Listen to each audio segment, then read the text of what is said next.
What's going on, everyone? Welcome to Veve Investments. I appreciate you tuning in. On today's episode, we're going to be discussing the Veve and Ecomi team in light of their most recent Twitter AMA with their newest product manager, Mitch Mak. So if you guys enjoy the content, make sure to like and subscribe. Comment down below what you want to see in a future episode. And without further ado, sit back, relax, and enjoy. Alright, so the way I structured today's video is as follows. We're going to be walking through 6 individuals on the team. However, I do understand today's topic can be a little bit redundant for some older investors in the community. So for those who already know lots about, David, Dan, Al, those types of people, I've made sure to include timestamps on screen and in the description so you guys can skip ahead to whoever you're trying to find out more about. Now, the first individual we're going to discuss in today's video is going to be Mr. David Yu himself. So Mr. David Yu is actually the co-founder of Veve and CEO of Ecomi. He began his entrepreneurial journey at 14 years of age, which is insane. Now, he currently has 17 established companies and has spent the past 20 years working with intellectual property, licensing, and specializing in bringing new products to national and international markets, and this is particularly in the Asia-Pacific region. He opened his first store at 17 years of age. 17, geez. And this happened to be Vagabond Toys, which is actually still around to this day. If you guys didn't watch our Ecomi's Partners and Providers videos, Vagabond Toys is one of those partners. I believe it's something like 25,000 different types of games they have in stock, so they're one of New Zealand's largest gaming franchise. And in the words of Mr. David Yu himself, the stronger the IP of the brand, the more valuable the surrounding products can be. So I'll toss some IP that he actually has some rights or has worked with in the past up on screen now. This man, I believe, is actually responsible for bringing Pokemon over into Australia, and he got the license from Mr. Kahn himself, another individual we talk about in this video. All right, so just heading over to David's LinkedIn real quick, going down to his experience, let's walk through it. So right now, founder of Ecomi. He's an executive director of a company called Bingy Fintech, and they provide a card that lets you sync and fund up to 24 debit and credit cards that all work in tandem. That's pretty interesting. He's a director of Australia-New Zealand Chamber of Commerce. He's a trustee on Touchable Earth Foundation. Founder of Games R Us, we talked about this, and again, Ecomi's Partners and Providers. Director of the Retail Management Group, another one we discussed in the past video. He's a director of a company called Hobby Co Limited, which is an import, distribution, and marketing company representing world leader hobby entertainment properties in the New Zealand and Australian marketplace, such as Yu-Gi-Oh!, which we just discussed in our last episode. He's the director of Livewire Games Limited, which is another Ecomi partner and provider. Director of Vagabond Toys. He's also the director of a company called the Shanghai Foreign Trade Company. Now, from my understanding, this is just a division of RMG Group in Shanghai. They specialize in skincare products and food beverages, so that's my understanding of that. He's also the director of a company called Allegro Publishing Limited. No description there. Consultant for Golden Seal Trading Company, who focuses on high-quality New Zealand well-being and lifestyle products sold throughout New Zealand, China, and Taiwan. He's a business manager at Qantas Limited, which is a marketing-oriented and value-added service provider. He's a trustee for AOCPS, which is Australia's Olympic Culture Promotion Society Trust that fosters public interest in sports, art, and design with a cultural basis. And last but not least, he's the director at a company called Pixel Park Property Limited. So that is going to conclude Mr. David Yu, CEO of Veve and Ecomi. Now we're going to head over to Mr. Dan Crothers. So Dan is another co-founder of Veve. He's COO, Chief Operating Officer of Ecomi. Now his experience started back in 2001, so he co-founded a web agency that specialized in custom solutions for businesses. They actually serviced many international clients such as the Red Cross, Hasbro, and then government institutes across New Zealand. Now 5 years later, he actually got into the cannabis industry, so he started a New Zealand company website that had gained its popularity from user-submitted cannabis edible recipes and engaging social media activities. So the company actually built online traffic to over 5 million unique visitors per year and had over 6 million fans on Facebook. And again, just to summarize his experience over on LinkedIn, scrolling down, you can see he has 4 things tied to his experience, at least what he's updated. We have co-founder of Veve and Ecomi, co-founder of a company called Digital Us, which is that website that serviced Red Cross and Hasbro, and then co-founder of a company called Herb, which is Dan's experience in the cannabis industry. So that's going to conclude Mr. Dan Crothers, again, co-founder and COO of Veve and Ecomi. Now we're going to head over to Rhys Skellern. So Rhys, if you're watching this, man, I could not find anything on you online. Update your LinkedIn if you got a sec. But in terms of, Rhys's past experience, I couldn't really find too much. But what's most important to know about Rhys here is that he is the communications manager for Veve. So he's the one responsible for establishing a smooth communication between the community and the Veve team. And he's also responsible for developing a relationship with members in the team. So you're going to notice he's very active in the community. A lot of community members like playing around and joking with him. He is, like, to a T, your stereotypical Australian. I don't mean that in a negative way, by the way. I've never met him in person, but I always pictured him, you know, he's got the long hair. I always pictured him with the tropical shirt on and the shorts and the flip-flops. And, you know, I saw a photo of him at Decon, and he was pretty much wearing exactly that. So, funny little story there. But now, keeping it consistent with the other two, and just so you guys know I'm not lying here, we're on Rhys's profile on LinkedIn, scrolling down, and the only experience he has posted is Veve and Ecomi. I did do a Google search as well, trying to find out more info, but I couldn't really find any articles that, you know, gave any more information than what he has posted right here. So that is going to conclude Mr. Rhys Skellern. I know we didn't discuss much about him here. Rhys, again, if you're watching this, my bad. I'm not trying to do you dirty, but I just couldn't find enough online. So I know you are the communications manager for Veve. I'm sure a lot of people have tried searching it on LinkedIn. So if you got a few minutes and you can update that, you know, it'd be awesome. But moving on, we got Mr. Alex Gonzalez. So Alex is the marketing manager for Veve. He actually started in the music and radio industry, for those who didn't know. He became a senior manager at the Universal Music Group, which is very cool. He managed and developed the production and programming of digital products like mobile content storefronts for the Universal Music Group. He then became the programming and content marketing lead for Vevo, which is actually funny because that's one letter off from Veve. But he actually built their following to 8 million page likes on Facebook and over 4 million followers on Twitter. And he also became the project manager for the launch of Ring TV. So if you guys don't know this company was actually acquired by Amazon, and there are people all over the world that have these now. So it's pretty cool to see that he was involved in that project. And just to summarize his experience over on LinkedIn, he went to San Diego State University.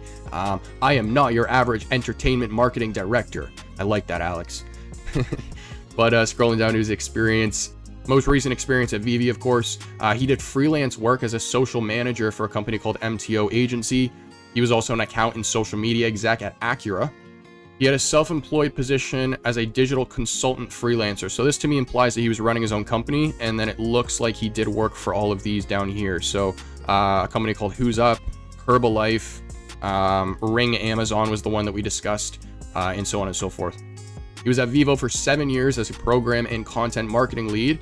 We mentioned he worked for the Universal Group. He did that for 4 years. He was a digital marketing coordinator at a company called InfoSpace Mobile. He did that for 2, and they were a provider for mobile media content. He actually expanded the depth of the ringtone genre to more than 500,000 ringtones in less than a year. And then we did mention that he started in the radio and music industry, so he was a music director at Music Match and a programming assistant on air for a company called Clear Channel Radio. So that's going to conclude Mr. Alex Gonzalez, the senior marketing manager for Veve. Next up, we're going to talk about Mr. Kahn. Now, I am going to brush past Kahn relatively quickly here because he is someone that we've discussed on the channel numerous times now. But Al is responsible for some of the largest children's entertainment brands to ever exist. He owns a company called Contagious, and that is known for discovering children's intellectual properties in foreign and domestic markets and then turning them into global mega heights. This man has experience scaling companies, acquiring licenses for major brands, growing brands in new markets. And when I talk about brands, he has working relations with Pokemon, Yu-Gi-Oh!, Teenage Mutant Ninja Turtles, Cabbage Patch Kids, and the list just goes on and on and on. Now, heading over to his profile on LinkedIn, you know, I'm connected with him. No flex, no big deal, just saying, you know. But scrolling down to his experience here, he was the chief marketing officer for a company called Vidi, I believe is how you pronounce it. He was the chairman and CEO for Contagious, which we just talked about. Head of licensing, for those who don't know, for Veve and Ecomi, so he's the one in charge of acquiring all the brands and IP for the app. He was the chairman for a company called Toon Goggles. He was the chairman and CEO for a company called 4Kids Entertainment. So for those who don't know, a little bit of background for this company. We already discussed it in our Ecomi's Partners and Providers episode. But this company did essentially the exact same thing that his current company, Contagious, does. However, this company went under back in, I want to say 2011, because they were facing a large legal battle having to do with their Yu-Gi-Oh! License at the time. And then last but not least, he was the executive vice president for a company called Coleco Toys, and his experience with Cabbage Patch Kids comes from here. So that concludes Mr. Alfred Kahn. This is one of Veve's largest weapons, head of licensing. But now we're going to head over to their newest employee and Veve's new product manager, Mr. Mike Mak. So Mike is another individual where I couldn't find too much about him online. However, I did re-listen to the Twitter recording of the AMA with Mike Mak just prior to making this video. That way, all the information is fresh on my mind. But he's based in New Zealand. He spent the last 12 years in media, specifically the last 10 with one of New Zealand's largest digital publications. And in his words, he's been focused on creating digital products for audiences. Now, we only found out about Veve about 6 months ago, okay? So this was actually a red flag for me when he said this, because I was like, hang on a sec, I have more experience on Veve than this guy does. But then he went on to say that he went through a very arduous interview process, so that kind of made me feel a little bit better about it. From what it sounds like, they really made sure that they hired the right person. But another thing that I noticed on this Twitter space was the following. He bought into David and Dan, not the business, okay? And the reason I say this is because, you know, he didn't look at the business and go, oh my God, Veve is flawless. They're perfection. There's nothing I need to help with here. I'm just going to join the team and ride the wave as they go up, right? It wasn't that. He made it very clear that he bought into David and Dan. He said that David and Dan are some of the most passionate and genuine individuals he's come across. And that after he learned more about them, he decided to take a little bit of a risk, knowing that he's been in the same position for 10 years. And that he wanted to join the organization because of the people behind it and the fact that he thought he could provide value. Another thing that I loved about this Twitter space, and I'm sure a lot of people are going to kind of raise their eyebrows when I say this, is the fact that he pushed back the MCP. And yes, I'm happy that he pushed it back. Why? Because he's not afraid to say what people don't want to hear, okay?